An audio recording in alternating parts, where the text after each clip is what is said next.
Today, we're going to talk about the state of online photo sharing, and we're going to look at one amazing photograph. This is Behind the Shot. Hi, once again, welcome to Behind the Shot. I'm Steve Brazill, your host. This is the show where we try and get inside the mind of great photographers by taking a closer look behind one of their shots, from conception to completion, and all those stories and challenges that happen in between. This show is no exception to that. I've got a guest lined up today that is absolutely going to blow your mind, and we'll talk about a couple of different subjects along with Alastair's photo. First of all, I want to remind you, if you do like this podcast, please subscribe wherever you get your podcasts, such as iTunes. Drop us a review if you'd like to, and please share it with your friends. The podcast is available in both audio only or video, wherever you get your podcasts. That is assuming that your podcast app of choice supports video. And of course, the video is also up on the YouTube channel. It's Behind the Shot on YouTube. And that brings us to today's guest. Now, my meeting today's guest was a little bit different kind of a way that I normally come about a guest. A lot of times I just find somebody on Flickr or SmugMug or 500px or wherever, right? Instagram. And I'll go, they've got really nice shots. Let's reach out to them, cold call them, try and get them on the show. And sometimes they don't answer, and sometimes they answer. Other times they go, I'm busy right now, maybe later. This one was totally different, right? I got a message through Instagram that this person wanted to meet and talk to me. And since then, we've talked a number of times, and I just absolutely love this person's work. I'd like to welcome Alastair Jolly to the show. Alastair, how are you? Hi, Steve. I'm great. Thanks for having us on. Oh, it is so nice to meet you. And let's start with the accent. No, you're not from Texas. I'm definitely not from Texas. I'm definitely not from San Francisco. I'm from Scotland. Okay. Yeah. Where in Scotland are you? I'm in a little small town, just outside a small town called Falkirk, which is bang in the central belt of Scotland. So if your listeners or viewers are familiar with Glasgow or Edinburgh, the two big cities, I'm bang in the middle of both those cities. And you took a picture the other day that you posted of it was like a drone shot, aerial shot of the water and the coastline, and right down at the bottom was the tower and the building for Oban Distillery. So I may be there soon if they'll let somebody from America even come over there right now. Yeah, it's difficult at the moment to travel in either direction for you and I, but hopefully we'll get to catch up over here soon. So before we get into your photography, let's talk a little bit about you and when you reached out to me. You work for SmugMug and Flickr. Tell me a little bit about what you do for those two organizations, because they're separate companies, but they're both owned by SmugMug. So give us a little idea on that. So I'm global marketing manager for SmugMug and Flickr. I've been a photographer for nearly 20 years, in fact, over 20 years. I was a full-time pro photographer for 16 years and then ended up getting a job at SmugMug here in Europe. And then obviously over the last 3 years, we acquired Flickr as well. So I've been global marketing manager for both brands, both SmugMug and Flickr. And I look after our ambassador program. I look after some of our, online content programs. So pretty busy all over the world with both those. And you brands. Have your ambassador program is nothing to skip over quickly. You've got ambassadors for SmugMug and Flickr, and the one that always comes to mind for me is Renee Robin, who's a friend and, in my opinion, one of the most brilliant digital artists working today. And these people are repping your products. You mentioned the acquisition that SmugMug did of Flickr. How has that gone? It's been how many years now? It's just over 3 years, actually. 3 years? Okay. How has that Time gone? flies. Because as an IT person, that can't be easy to merge two very technical driven companies. Yeah, it's been, I can't believe it's been 3 years since we acquired Flickr. We haven't merged the companies, just to make that clear. We're definitely two separate brands, and although they're all owned by SmugMug, and we're one company but with two brands. The merging was a behemoth task, as you can probably imagine. It's one of the biggest, if not the biggest, collection of images on the internet, and it took us, it took us a year to move all those images. We had to obviously move those images out of its previous owners at Verizon and Yahoo and move them into our data center at AWS. And that project was incredible at all levels, both in scale and stress and success. And I think you've succeeded very, very well. I mean, we use, as you know, and it's part of the reason that you originally reached out to me was you saw that the behind the shot critique shows that I do with Don Komarechka, who's, again, I'm surrounded by brilliant photographers and someday I'll get there type thing. We do critique shows and we do it through a Flickr group, behind the shot on Flickr. People basically join Flickr. They submit their shots to the behind the shot group on Flickr.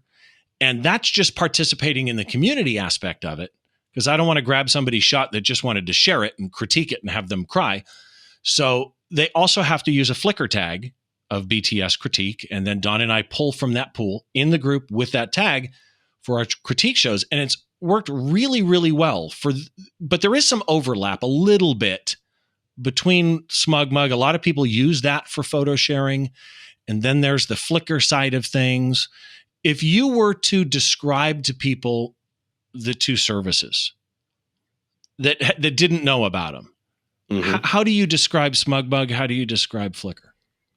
Well, they each have their unique points. SmugMug, as I say, I've been there for 8 years now, and was always a product that we showcase. It was a place to showcase your images, so you can have your website and share your images.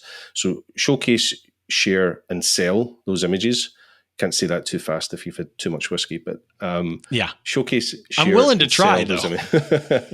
So you can have a website that you promote your work to your audience, whether it's family, friends, or for most of our clients, commercial, showcasing their work to their clients.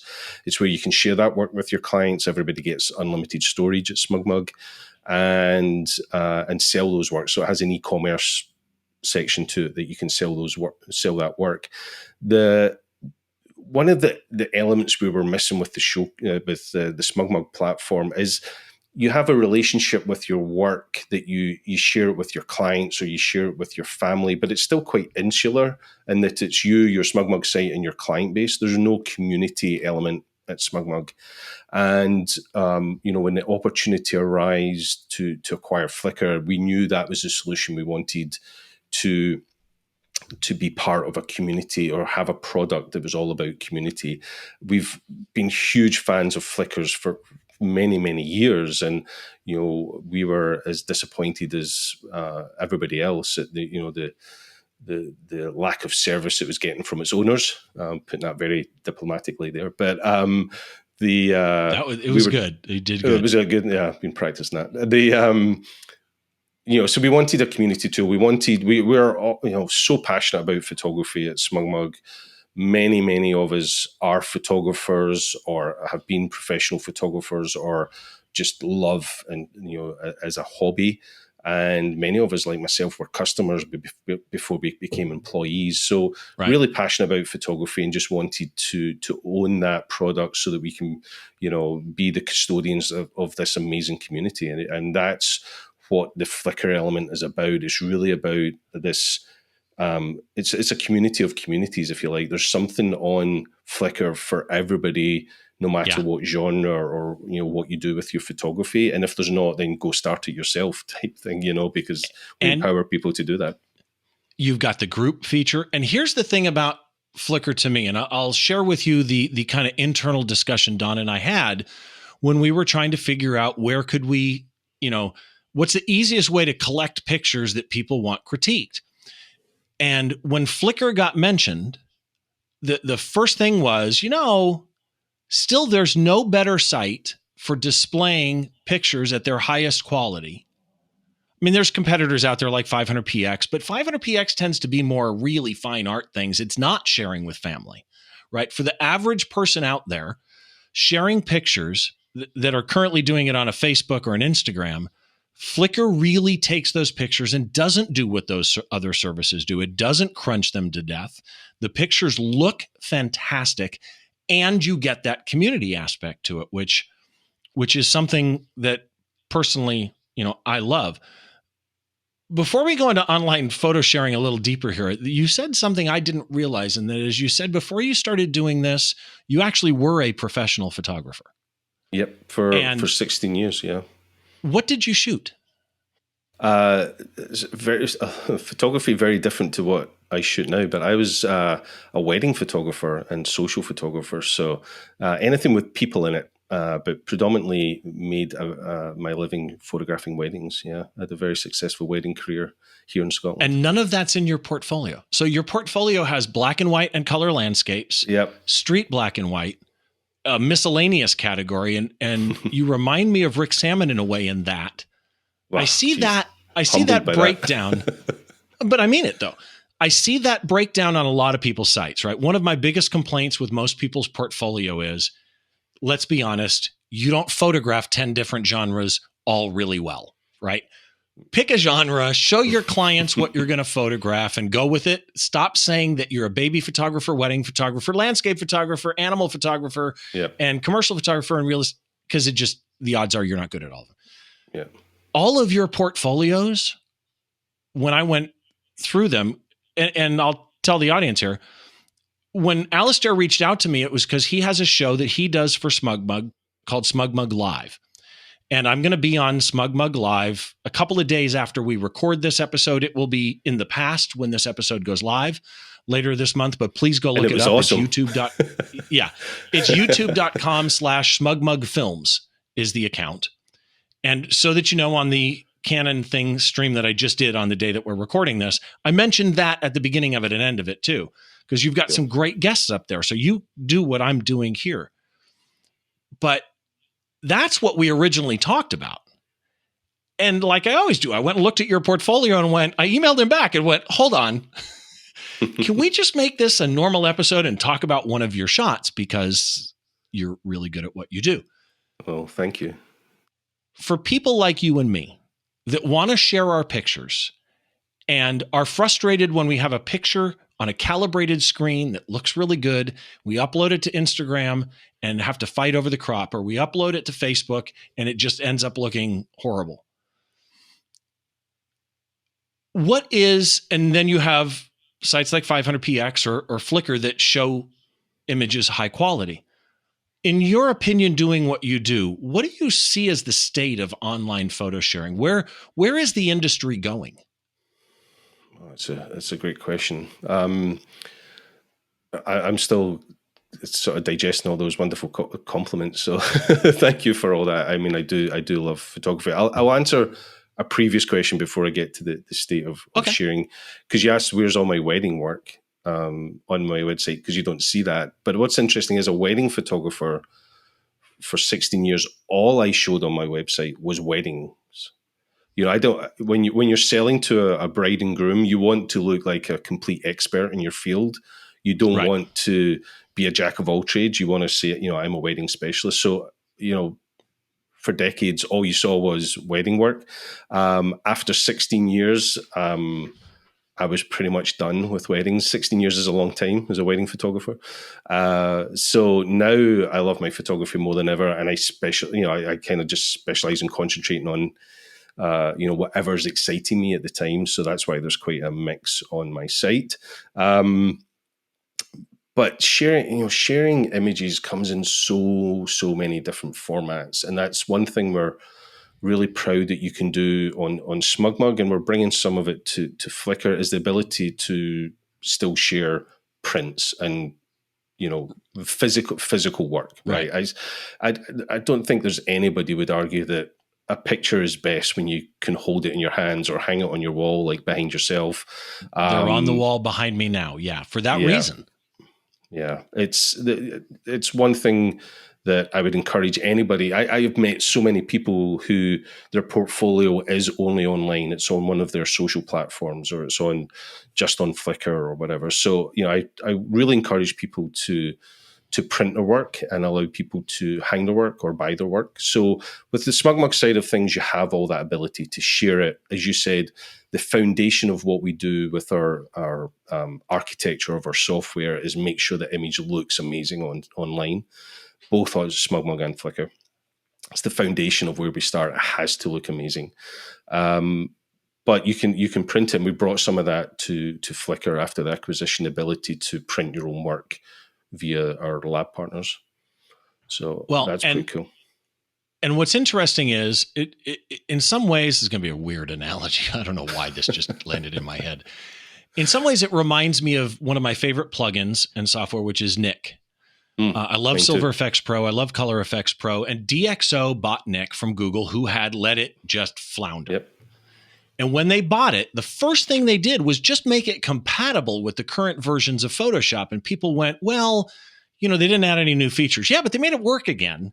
And then over time, as it got integrated into their systems, you started seeing improvements. Well, now that you have acquired Flickr, you in fact just released some improvements to Flickr just a week or two ago. Yep. I can't remember the date. So end users of Flickr are starting to see those improvements now that you've owned it, modernized it, brought it into your systems and kind of tweaked it to where you need. Now you're starting to work on it, which I love, which kind of brings me to this. I have always heard from many people, actually, that the people in those days, it was just SmugMug, were actual photographers. That most of the people at SmugMug and now SmugMug Flickr are really into photography. And you're the first person I've talked to from that company. And when I saw your photography, I went, I get it now, right? Here's a guy who's an executive for this company that actually is one of us. And I love that. What drives your photography? Gosh, everything. To be honest, I'm inspired by on a daily basis from all different angles. Looking after our ambassador program, I get to hang out with the best photographers in the world as a job. Don't tell people it's that much fun because they'll all want my job. But traveling around the world, being at conventions, being at trade shows, doing marketing projects with our ambassadors. That's what inspires me at the moment. Just seeing the level that these photographers are at, and just wanting to try and move a little bit closer to where they're at. And that's why I have such a mix in my portfolio, because I'm, constantly with different photographers doing different genres. And I just love to kind of feed off that and experiment. And that's probably the biggest inspiration is my community. And you also get to do it through the SmugMug Live show that you do, because you've had amazing. I mean, it's kind of like the reason I do this. The reason I started this show was I figured I see that image and I have questions about that image. If I had a show, I could ask the questions that I want to ask. It's really totally self-serving. Yeah. Your show kind of gives you the same thing, and that is the daily inspiration, which brings us to the shot today. When I was looking through your portfolio, there was a number of shots of yours that I wanted. There was a couple of street shots, actually. I think I even sent you. And I kept looking at them going, well, I just did a street photography episode with Pia Parolin from France. And it was The Color of Street Photography was the name of the episode. And it was a color street photography shot. And I thought, well, I don't want to do the same genre too close, but it's really good. And we landed on this particular image. I'm going to let you say the name of it. Where was this shot? So where it was shot is easy. It's shot in Glencoe, which is a very famous part of Scotland. But the place it's shot is called Loch Achtriochtan. Okay. Was that okay? One more time. More time. Yeah, Loch is the Scottish word for lake. So it's Loch. Lake, right. Yeah, Achtriochtan. Achtriochtan.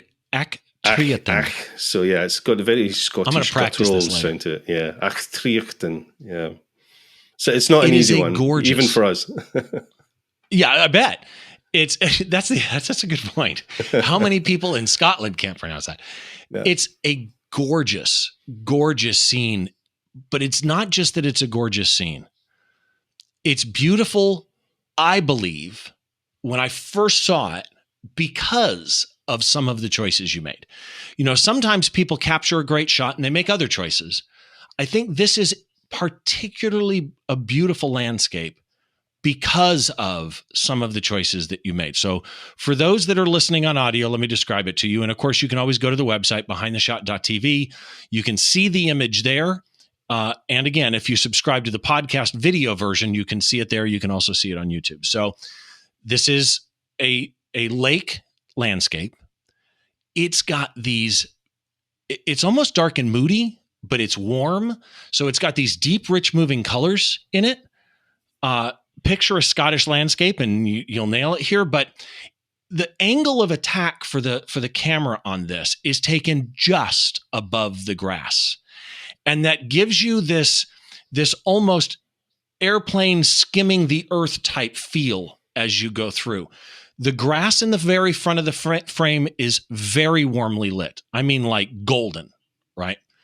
As you get back to the lake, it gets darker as it goes over the loch.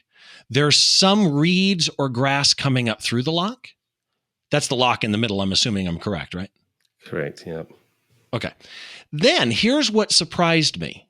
On the far end of the lake, it's land again, and that is lit up again, bright.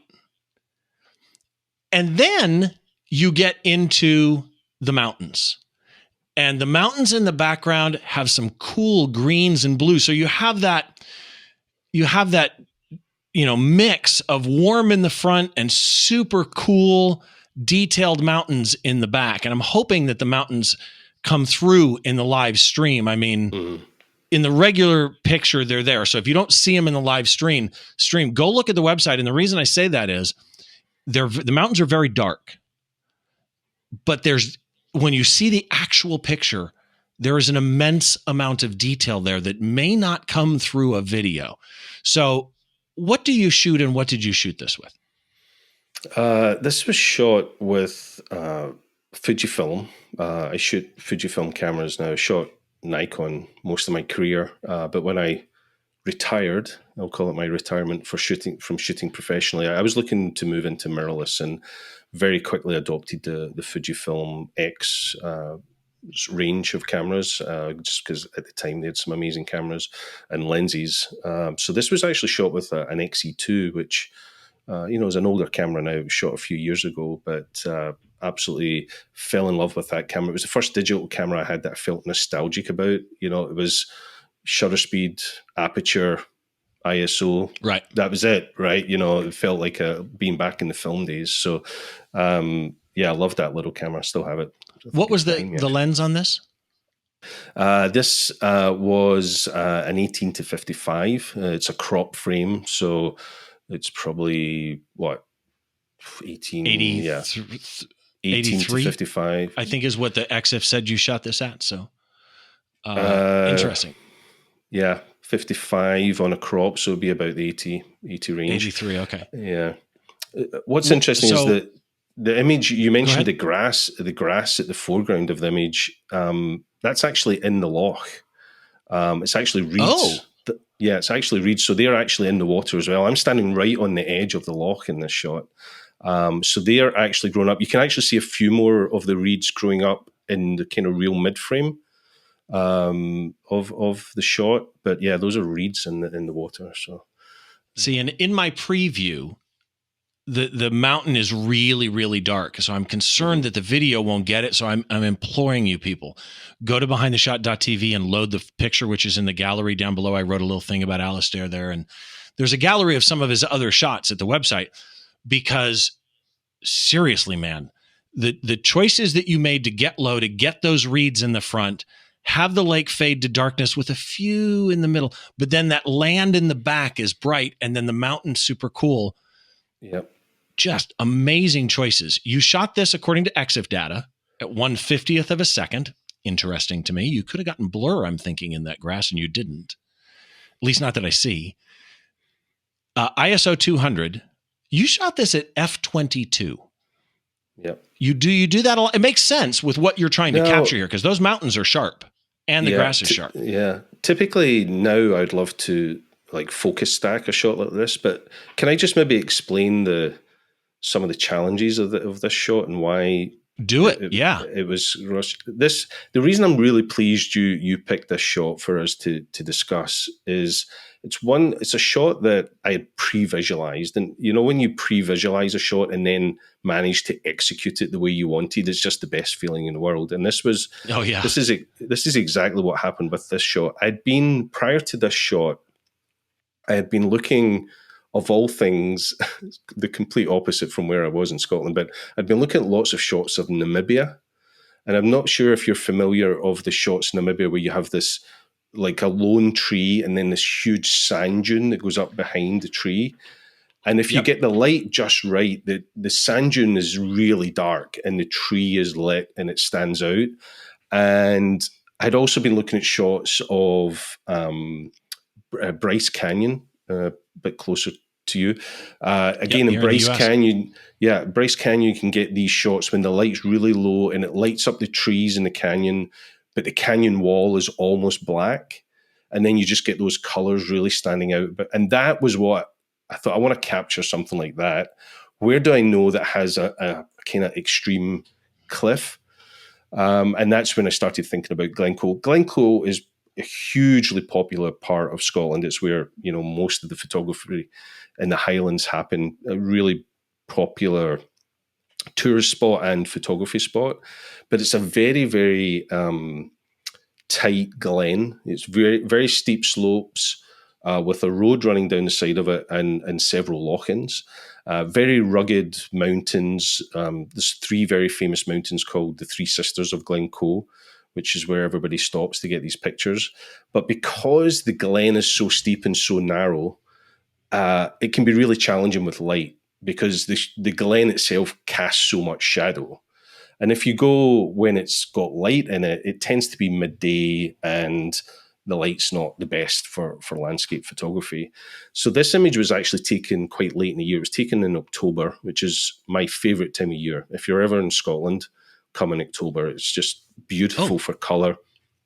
Yeah. I got to write that down because we were supposed to be there in May, actually. Yeah, the whiskey's good all year round, but in October, that's when you get the good colours and the trees and stuff. And at that time of year in October, the sun's setting around 3 p.m. or something. The sun is really low in the sky most of the day come October, November, December. So I planned it. I knew that I wanted this steep mountain with some trees behind it, and in the far distance of this shot, the trees they're a mixture of silver birch and can't remember the other tree, but there's a little line of trees there in the back. I thought, I wonder if I could get some late autumn light on those trees and have this black wall of the mountain behind them. And that's what I was going for on this shot. And Loch Achtriochtan is very popular. This shot, I'm going to really disappoint you here, Steve, but this shot was literally shot from a car park. There's the road. Sorry, what? Oh, I had questions in here. Did you get out and set a tripod up and stuff? Oh yeah, no? Yeah. It's all done on tripod, but there's behind me, like 100 yards, is a car park where the tourists get out and look at the mountains and look at the scenery around there. So it's super. It's like catching fish in a barrel in Glencoe. It really is a beautiful spot. That said, I've never seen another image of Loch Achtriochtan like this one. In the time that I've been looking at these images, everybody always shoots straight up the glen, so they would be off to my right on a little bridge that goes across the river that feeds into this loch. And they stand on the bridge and they shoot up the glen and they get the steep sides of the glen. But for me, it's never that successful because one side's always super dark and one side's typically overblown. Or they photograph the bridge. But I kind of waded around the side of the loch to get to this spot to try and get these trees kind of silhouetted in front of the black mountain there. So I was really pleased when it all came together, and the light is super low. That's what's giving it that incredible warmth. The sun. Oh, it's yeah, gorgeous. The sun is so low in the sky; it's literally about to disappear. And the long story to tell you, that's why I'm shooting at f/22. I was wading through water, desperate to get this shot, and I thought, I need the foreground, I need the midground, I need the mountain, need that row of trees. Right. And I could see the light literally chasing down the mountainside. The sun sets so quickly at that time of year that a blink of the eye and you missed the opportunity. I reckon maybe 15 seconds after this shot, those trees were black. They were all in complete shadow. Yeah. It moved so quickly. Well, I describe this show as trying to understand the choices that photographers made. I understand the f/22. I don't understand, you're on a tripod, so I guess it doesn't matter that much, but why 1/50th? You could have gone safer. ISO 200 is nothing. You could have gone 400 and gone up to 100th of a second. Why the 50th? I'll be honest, I was probably an aperture priority. So probably wasn't that focused on the shutter speed, other than paying attention that, it was fast enough. It was completely still. This was a beautiful, beautiful evening. There was not a breath of wind. Nothing was moving in the foreground. So I wasn't that worried about the shutter speed. My main focus when taking the shot, bear in mind I had seconds to take it, was depth of field. That was really all I was interested in. Depth of field and get the exposure to give me that warmth and to give me the black mountain. But you mentioned something that's critical if people look at it, is the detail in the mountain still had to be there. You can still see it is. Yeah, you can still see the rock formations on the mountain behind it, and that was really what I was aiming for, was some detail. You can differentiate, and again, I hope it comes through the video, but if it doesn't, go look, because that's the brilliance of this shot, is the adept way that you threaded that needle to get that mountain, but yet it's black, but you can see green, you can see blues in the rock. And so you have this weird kind of light color mismatch with the warmth and the cool, and yet the warmth and the cool are in totally different places and play together. There's very few shots, very few landscapes that make me feel like I want to be there. I mean, really want to be there. I mean, we all say, oh, I wish I was there, right? But there's very few shots that make me feel like, for that matter, make me feel like I am there. And this one does that. When you are framing this, right? You said other people usually shoot up, and you came around to get this angle with the mountain, with the grass where it is. There's a lot of dynamic range in a shot like this, as we discussed. What are you thinking? I mean, did you consider doing multiple exposures and blending them? It's a single shot, I'm guessing. Yep. What are you thinking in your mind on the technical end of, this is my shot, I see my shot, I've pre-visualized my shot by looking at, Bryce Canyon and Namibia, but I don't know that the sensor can capture this. What can I do are you thinking about that? Like all great landscape, sometimes there's a bit of a rush involved when you're chasing the light. I would have loved to have been here earlier than I ultimately got there. Plus, I wasn't exactly sure how the light was going to fall. So when it started falling the way I wanted it, I was under the stopwatch then. The light literally is moving that fast. Ideally, yes, I would have sat there and probably did a bit of focus stacking to get stuff sharp. It's incredibly sharp anyway. I'm delighted with the image, but most of us probably don't. It's tack sharp, by the way. Yeah, I mean, it is. This image is tack sharp. Thanks. I mean, most of us are told not to shoot at f/22 wide open or completely closed, but sometimes you have to get the shot right, and getting the shot is better than nothing. And kudos to Fujifilm for making great equipment where the lenses are this sharp at f/22. But maybe I doing it again, maybe I would focus stack, maybe somewhere around f8 and take several exposures and stack them together to get maybe even a bit more sharpness. But I just didn't have time to do that. The way the light was changing just so much, and that for me was the main focus, was make sure I get the light as it just comes off the mountain, but before it I lose the trees. That was really what I was focused on. Checking the corners, making sure there was nothing, no stray sheep or anything in the corners that would be a highlight. I had a tripod. The tripod's in the water with me, in amongst the reeds right at the shore. So again, just focusing on trying to make sure that was as solid as I could get it. I'm a great believer that the sharpest lens you will ever own is a tripod. So, I like to use a tripod whenever I can. So, that was it. I mean, the biggest win for me was the pre-visualization of trying to achieve this somewhere that wasn't Namibia or far flung, that represented this place the way I wanted to represent it, that was different from what people typically take in this location. I know a lot of photographers, I'd show them this and they would struggle to know exactly where it is, and yet there's a place they've probably been hundreds of times because it is such a popular spot. So yeah, it all came together very, very quickly. That was the main rush. I'm stealing that line. The sharpest lens is a tripod. I'll credit you when I use it. No, don't. I think I stole it. So that's okay. All right. Author unknown. So your post routine, you get this back to your computer. Mm-hmm. Again, I'm guessing you've got some highlight and some shadow issues that you've got to correct in post. What apps do you use? You're a Lightroom user, Capture One. What do you use?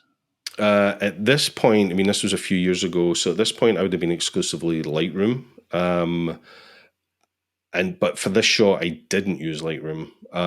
Funnily enough, when the Fujifilm X series, the X-Trans sensor first came out, that X-Trans sensor is very different from the array of most pixels on sensors are very different from the X-Trans. The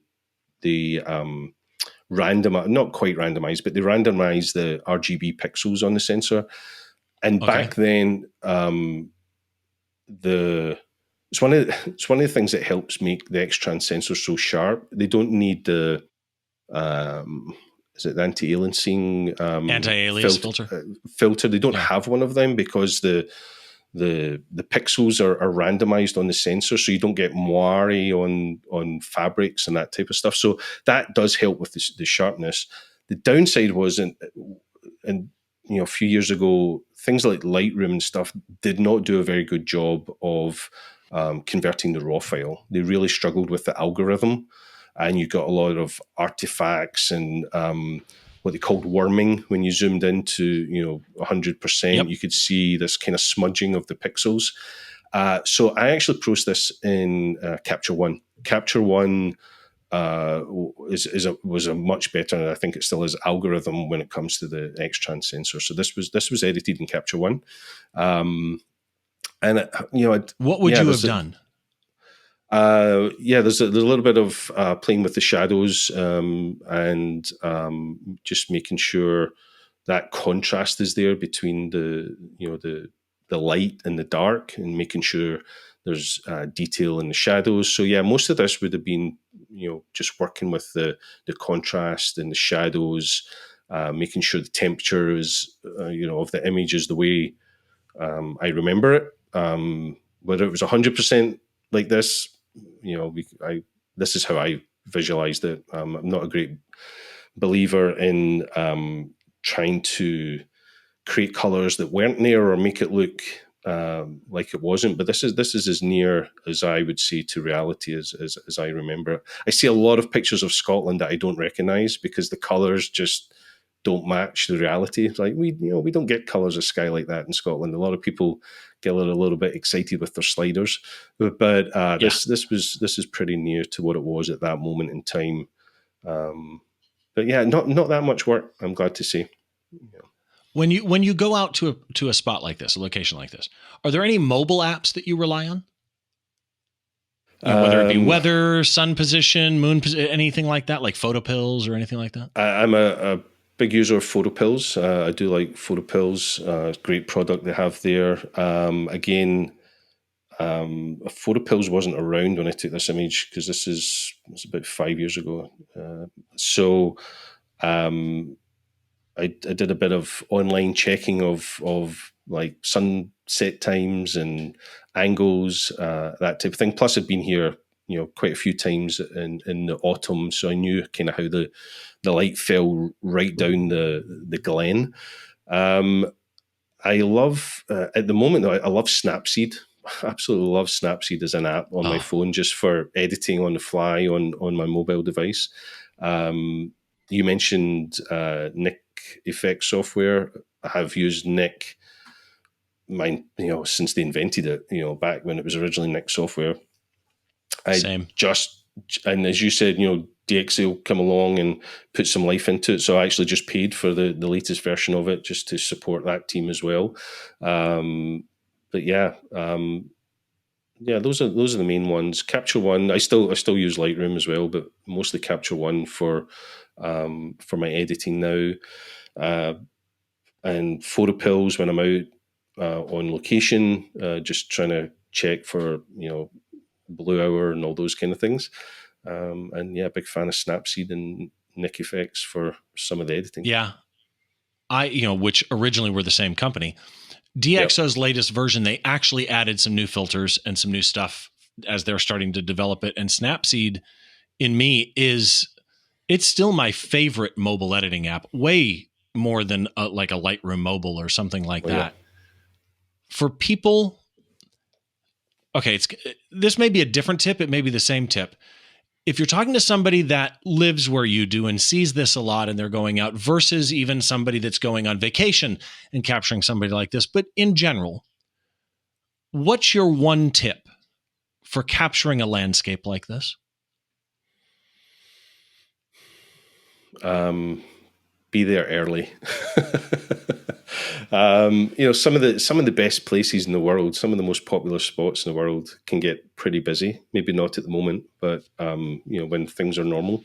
But I do look at this shot and I'm a little disappointed myself that I wasn't prepared early enough to do more with it. I only have a few frames of this. I would have loved to have. Yeah, but you got this one. You don't need it. Yeah, I mean, I don't need any, as you say. This was the one, and I've never looked at the other ones since I've worked on this image. So,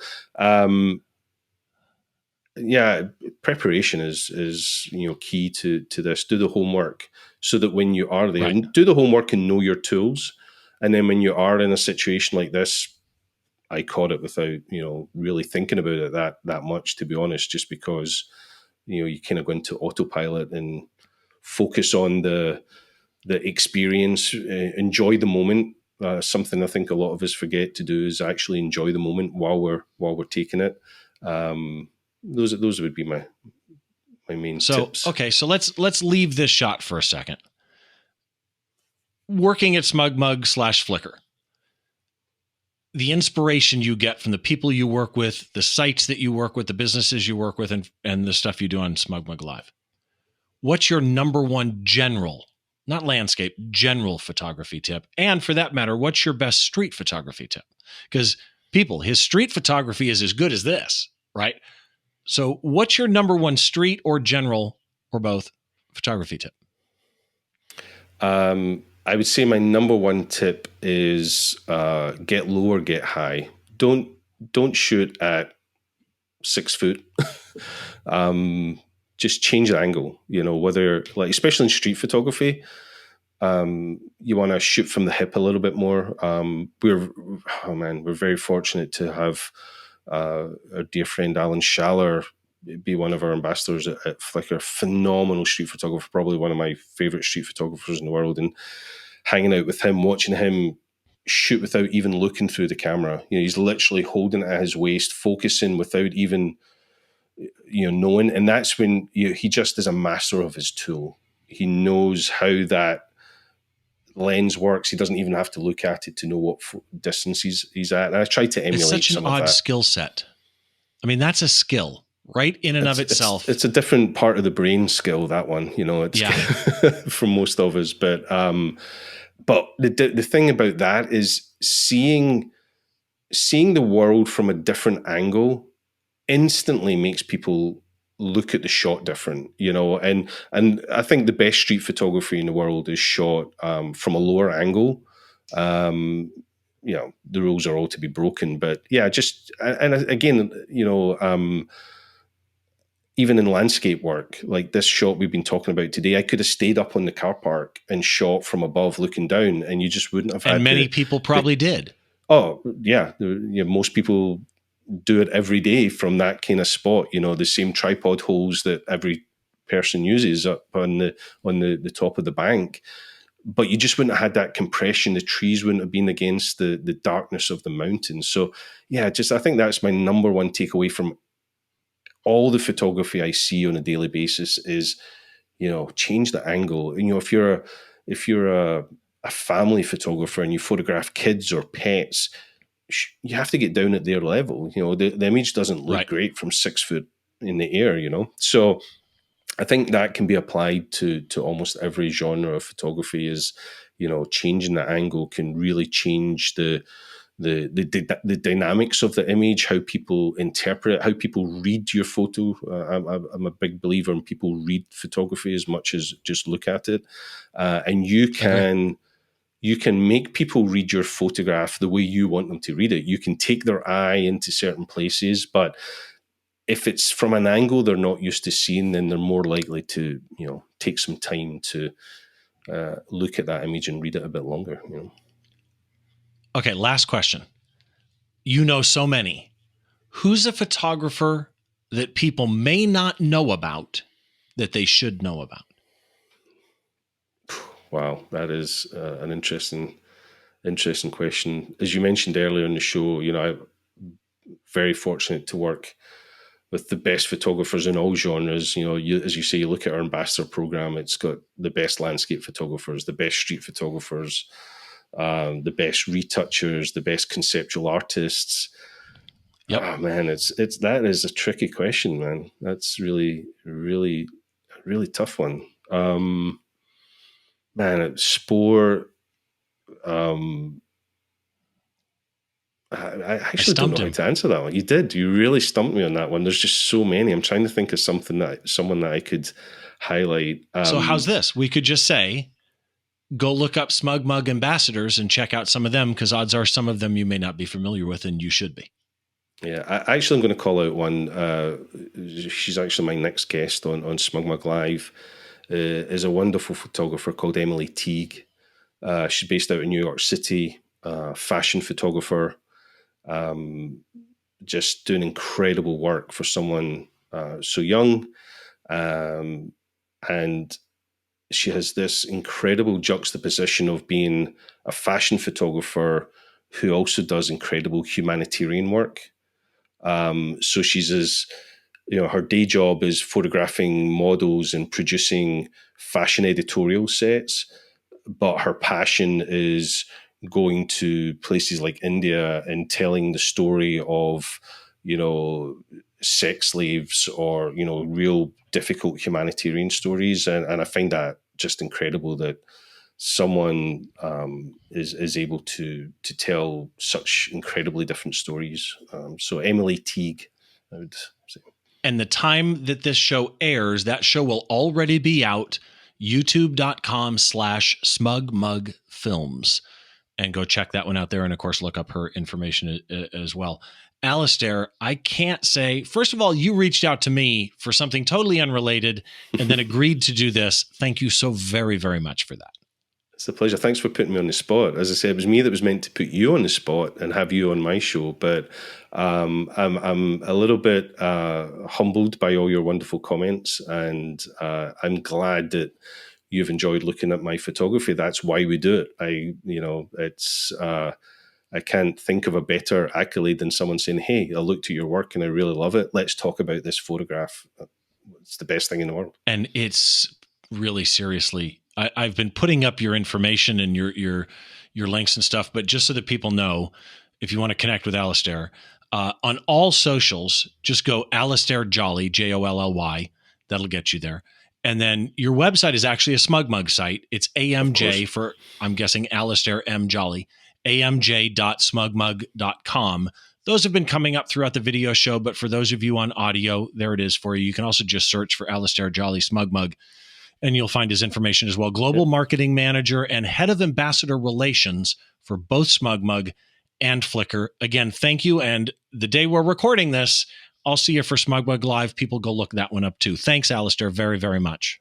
Thanks, Steve. Appreciate it. So again, Alastair Jolly of SmugMug and Flickr.